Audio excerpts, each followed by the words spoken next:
परम आदमी। तो सीधी तस्वीरें हम उत्तराखंड की दिखा रहे हैं आपको, जहां पर मुख्यमंत्री हरीश रावत ने ध्वजारोहण किया। सम्मानित सामाजिक राजनीतिक कार्यकर्तागण, सम्मानित बुजुर्गों, माताओं, बहनों और दोस्तों, स्वतंत्रता दिवस की हार्दिक बधाई एवं ढेर सारी शुभकामनाएं। उत्तराखंड वासी स्वतंत्रता संग्राम के अमर शहीदों को श्रद्धासुमन अर्पित करते हैं और अपने स्वतंत्रता संग्राम सेनानियों की कामना। उत्तराखंड अपने राज्य निर्माण के अमर शहीदों और वीर बलिदानी सैनिकों की पुण्य स्मृति को भी सशक्त नमन कर रहा है। हमें गर्व है आज उत्तराखंड सबसे तेजी से बढ़ते हुए राज्यों में से एक है। हमारी प्रति व्यक्ति औसत आय तेजी से आगे बढ़ रही है और राष्ट्रीय औसत से लगभग 2 गुना है। राज्य की वार्षिक विकास दर 13% के लगभग है। औद्योगिक विकास दर लगभग 16.5% और सेवा क्षेत्र में विकास दर 12.5%। गरीबी, बेरोजगारी और पलायन से मुक्ति पाने के लिए उत्तराखंड को वर्ष 2019 तक 18% की विकास दर प्राप्त करनी आवश्यक है। इस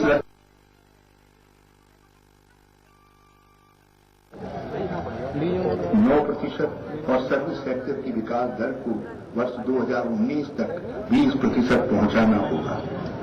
लक्ष्य ऊंचा है, मार्ग दुरूह है, अगर मुझे अपने लोगों की सामूहिक समझ और दृढ़ इच्छा शक्ति पर भक्त विश्वास है। यदि उत्तराखंड वर्ष 2013 की भयंकर आपदा से उबरकर उत्साहपूर्वक तेजी से आगे बढ़ सकता है तो हमारे कोई भी चुनौती बड़ी नहीं है। राज्य को चाहिए राजनीतिक स्थिरता, सामाजिक राजनीतिक सहिष्णुता एवं सहयोग का वातावरण। आइए हम बीते दिनों की कटुताओं को भूलकर राज्य के कुछ सामूहिक हित के सवालों पर एकजुट होकर कार्य करें। क्या हमारा विकास संतुलित एवं समावेशी है? स्वाभाविक रूप से यह प्रश्न बार बार उठता है। संतुलित एवं समावेशी विकास हमारी पहचान बने। हमारी सरकार ने कई ठोस पहलें इस दिशा में प्रारंभ की। चुनौती बड़ी है, लक्ष्य भी बड़ा है। वर्ष 2019-20 तक अभावजन्य पलायन को नियंत्रित करने तथा वर्ष 2022-23 तक संभावनाहीन क्षेत्रों में रोजगार की संभावनाएं पैदा करनी है। देश में सर्वाधिक प्रकार की कल्याणकारी पेंशनों के साथ राज्य 7 लाख से अधिक भाई बहनों को पेंशन योजनाओं से लाभान्वित कर रहा है। हम निरंतर पेंशनों की राशि सीमा व दायरा बढ़ाते जा रहे हैं। 2 वर्ष पूर्व 1,84,000 पेंशनों से बढ़कर आज 7 लाख पहुंचना एक बड़ी उपलब्धि है। लक्ष्य वर्ष 2018 तक 10 लाख लोगों को इस दायरे में लाने का है। दिव्यांगजनों के लिए दिव्यांग आयोग के गठन के साथ साथ उनको देय पेंशन राशि में अनुपातिक तौर पर 500 रुपया तथा 75 से ऊपर के पेंशन लाभार्थियों की पेंशन में 500 रुपये की वृद्धि करने जा रहे हैं। जननी शिशु मृत्यु दर में कमी लाने के लिए राज्य ने कई प्रयास किए हैं। अन्नप्राशन एवं खिलती कलियां प्रोग्राम के माध्यम से राज्य कुपोषित एवं रुग्ण बच्चों के पालन व चिकित्सा में पूर्ण सहयोग कर रहा है। इस योजना की सफलता हेतु हम 100 और आंगनबाड़ी केंद्र इस वर्ष खोलेंगे तथा प्रत्येक आंगनबाड़ी केंद्र में सामाजिक संगठनों के सहयोग से वाटर फिल्टर लगाए जाएंगे। गर्भवती मां एवं दूध पिलाने वाली मां को सप्ताह में 2 बार दूध भी दिया जाएगा। बीपीएल कार्ड धारक बहन को गर्भावस्था के दौरान मातृत्व अवकाश के समतुल्य 2,000 रुपये की विशेष सहायता दी जाएगी। सरकारी विभागों व सरकारी उपक्रमों में कार्यरत महिलाओं को 180 दिन का मातृत्व अवकाश दिया जाएगा। बेटी लक्ष्मी है।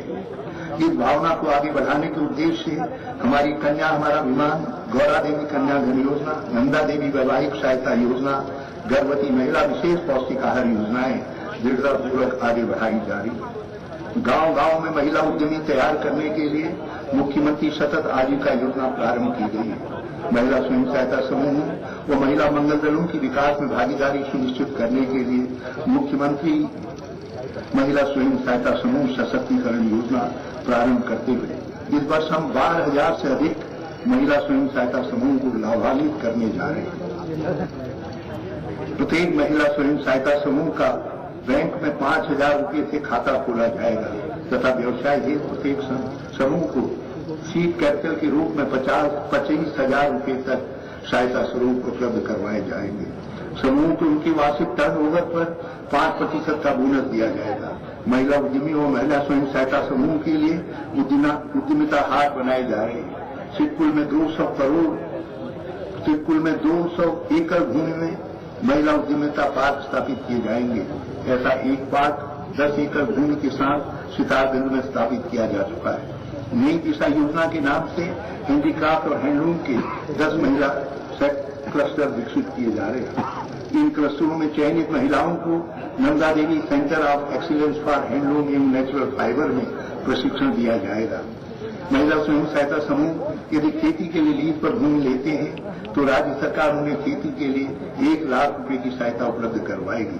पलायनित क्षेत्रों में खेती में कार्यरत महिला को मनरेगा मजदूर मानकर पारिश्रमिक उपलब्ध करवाया जाएगा। राज्य में 2000 क्राफ्ट वुमेन प्रशिक्षित की जा रही है। विधवा महिलाओं को गंगा गाय योजना से लाभान्वित किया जा रहा है। पुलिस व अन्य सेवाओं में महिलाओं की भर्ती बढ़ाने के सतत प्रयास जारी है। आंगनबाड़ी आशाएं भोजन माताओं को हमारी सरकार ने लगातार कुछ न कुछ योजनाएं देकर लाभान्वित किया है। इस क्रम को आगे बढ़ाते हुए हम अतिशीघ्र आशाओं को एक निश्चित मानदेय देंगे तथा शिक्षक प्रेरकों के मानदेय में 1,000 रुपये की वृद्धि करेंगे। भोजन माताओं को प्रतिवर्ष 1,000 रुपया वर्दी खरीदने के लिए दिया जाएगा। प्राथमिक विद्यालयों से लेकर स्नातकोत्तर कॉलेजों एवं वोकेशनल संस्थानों में अध्यापकों और प्रधानाचार्यों की उपलब्धता में संतोषजनक सुधार आया है। इसी दौरान एलटी शिक्षकों, प्रवक्ताओं व प्राइमरी शिक्षकों के 11,500 से अधिक पदों पर नियुक्तियां हो चुकी हैं या गतिमान है। लगभग 6,000 अतिथि शिक्षक भी शीघ्र विद्यालयों में उपलब्ध होंगे। 500 से अधिक मॉडल स्कूल विकसित किए जा रहे हैं। 4 राजीव गांधी अभिनय विद्यालय प्रारंभ कर दिए गए हैं। 750 स्कूलों में स्पोकन इंग्लिश का शिक्षण उन्नति कार्यक्रम के तहत प्रारंभ कर दिया गया है। स्कूलों में प्रत्येक स्तर पर लर्निंग लेवल असेसमेंट एवं मूल्यांकन की व्यवस्था लागू की गई है। मानव शक्ति संवर्धन हेतु तकनीकी शिक्षा के ढांचे का उपयोग स्थानीय आवश्यकता अनुरूप एवं बाजार की मांग के अनुरूप हो, इस हेतु सॉफ्ट स्किल की शिक्षा के कोर्सेज को आयोजित किया जा रहा है। इस दिशा में हम निष्पक्ष सहित कुछ संस्थाओं के साथ सहभागिता पर कार्य कर रहे हैं। हमारा लक्ष्य 5 वर्ष में 5 लाख उत्तराखंडियों को तकनीकी प्रशिक्षण से जोड़ना है। इसी तो राज्य की स्किल मैपिंग की गई है। अल्पसंख्यकों में इस योजना के प्रसार के लिए हुनर का कार्यक्रम गतिमान है। स्टार्टअप योजना के साथ संबद्ध होते हुए राज्य द्वारा 10 करोड़ रुपए का कॉर्पस गठित कर युवाओं, महिलाओं, शिल्पियों व घुमंतु वर्गों के लिए मिनी स्टार्टअप प्रोग्राम संगठित किए जा रहे हैं। हमारा उद्देश्य 50,000 युवाओं को नौकरी मांगने के बजाय लघु उद्यमी में बदलने का है। सिडकुल के सहयोग से राज्य के पर्वतीय अंचल में 6 लघु उद्यम संस्थान बनाए जा रहे हैं, जिनमें से 2 लगभग तैयार हो चुके हैं। प्राकृतिक रेशों के संवर्धन व कोमल कांच के उत्पादन व उपयोग की व्यापक योजना प्रारंभ की जा चुकी है।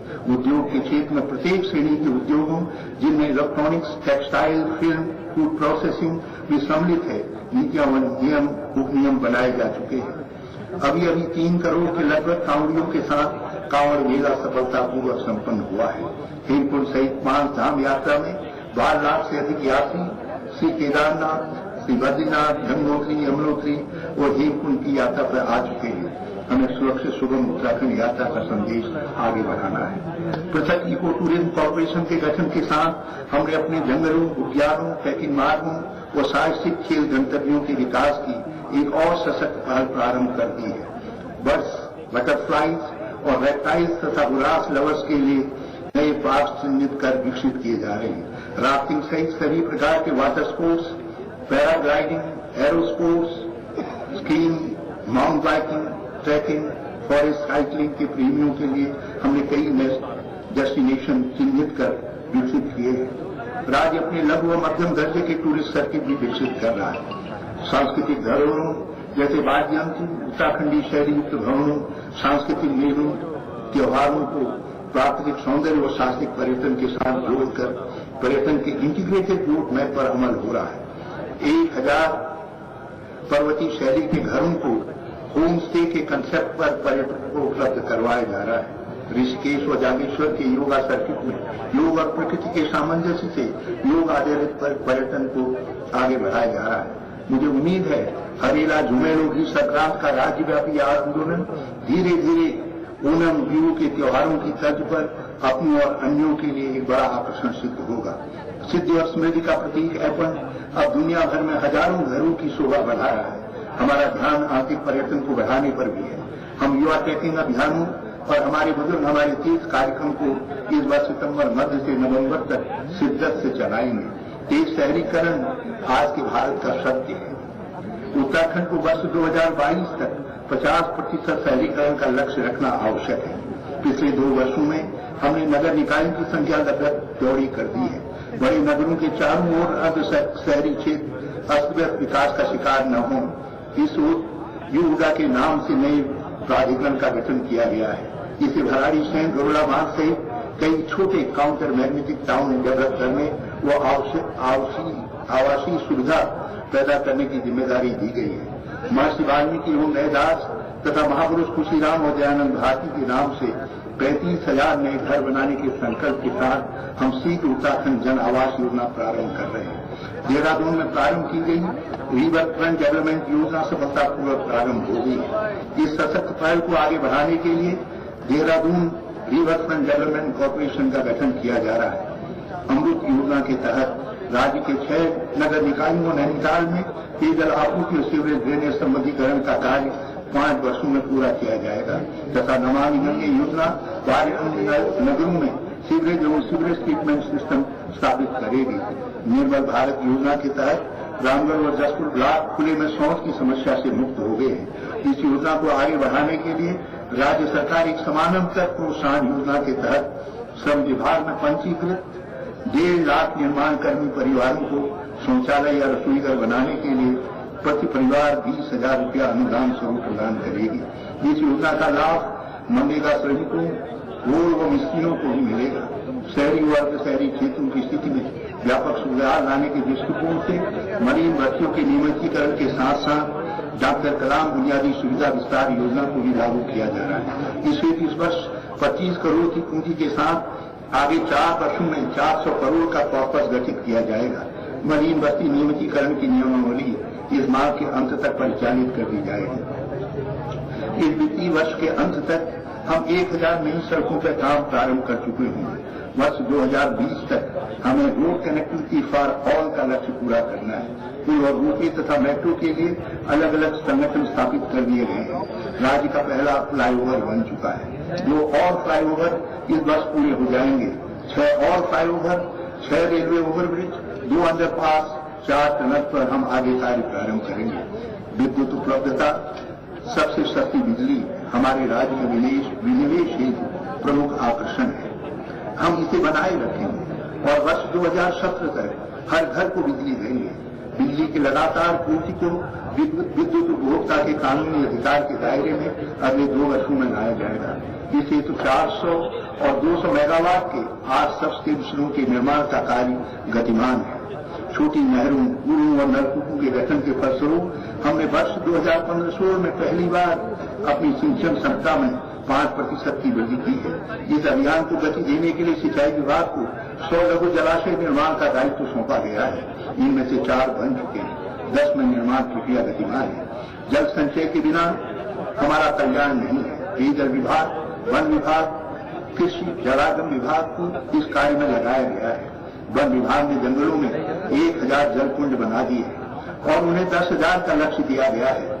जंगलों में 10,000 टैंकखेत बनाकर जल संवरण की एक सशक्त पहल राज्य प्रारंभ कर चुका है। वृक्ष बोनस, दुग्ध बोनस व वाटर बोनस की योजनाएं प्रारंभ करने वाले हम पहले राज्य। ग्रामीण अर्थव्यवस्था के उन्नयन व जल आवश्यकता की पूर्ति के लिए उपरोक्त तीनों योजनाएं अत्यधिक महत्वपूर्ण है। जल संवरण का यह अभियान हमें अत्यधिक खर्चीली लिफ्ट पेयजल योजनाओं के निर्माण में राहत देगा। हम अपने प्रत्येक नागरिक को न्यूनतम 25 लीटर स्वच्छ जल दे सकें। इस हेतु मैंने 4 वर्ष की योजना तैयार की है। मुझे खुशी है सतत कोशिशों से हम खेल सुविधाओं का अच्छा ढांचा तैयार कर पाए। 2 अंतर्राष्ट्रीय व 15 दर्जन राष्ट्रीय स्तर के outdoor indoor stadium, tracks, turf व कोर्स के साथ हम वर्ष 2018 के राष्ट्रीय खेलों के आयोजन के लिए तैयार हो रहे हैं। हमारी खेल नीति ने खेल व खिलाड़ी दोनों को उत्साहित किया है। एरोमेटिक और हर्ष कल्टिवेशन हेतु क्लस्टर गठित किए जा चुके हैं। गंगी गांव में पहली हर्ष नर्सरी बनाई गई है। हमने समर्थन मूल्य और बोनस का दायरा परंपरागत फसलों, दालों, कंदों, फलों और सब्जियों तक बढ़ाया है।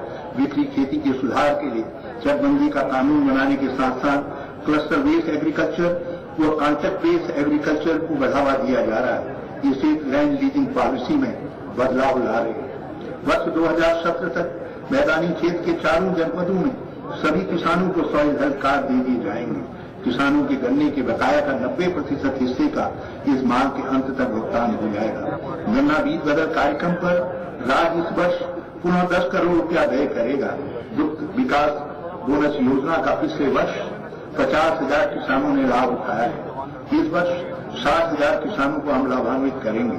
कृषि बीमा योजना में किसानों के हिस्से की राशि का आधा धन राज्य की ओर से बीमा कंपनियों को देने का फैसला किया गया है। कला और संस्कृति क्षेत्र में हमारी सभी पहलें व घोषणाएं अमल में आ चुकी हैं। स्थानीय भाषा बोलियों को पाठ्यक्रम का हिस्सा बनाया जा चुका है। इस प्रयास को आगे बढ़ाने के लिए भाषा बोली उन्नयन परिषद का गठन व गौचर में इसी वर्ष संस्थान खोला जा रहा है। जागर महाविद्यालय सीट अस्तित्व में आ जाएगा।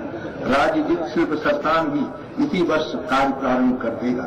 फूल देवी जैसे त्योहारों, ऐतिहासिक रामलीलाओं और होलियों को बढ़ावा देने की हमारी नीति जारी रहेगी। अल्मोड़ा में इसी वर्ष आवासीय विश्वविद्यालय कार्य प्रारंभ कर देगा। चिकित्सा, आयुर्वेदिक, नर्सिंग और तकनीकी शिक्षा के क्षेत्र में राज्य बहुत अच्छी स्थिति में है। इस क्षेत्र में लगातार आगे भी बने रहेंगे। फिलहाल वक्त हो गया छोटे से ब्रेक का। इस क्षेत्र में लगातार आगे भी बने रहेंगे। फिलहाल वक्त हो गया छोटे से ब्रेक का।